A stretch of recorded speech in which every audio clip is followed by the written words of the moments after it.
Hi friends, today we'll talk about how to fix or how to solve the problem of keeps rotating on AliExpress app.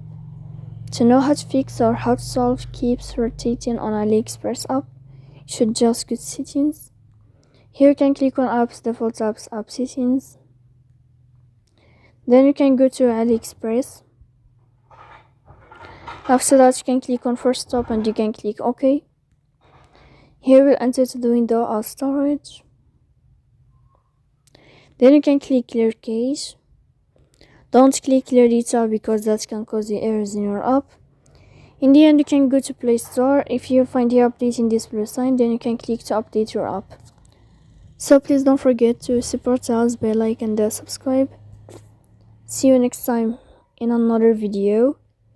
And thank you for your attention and your watching. Goodbye.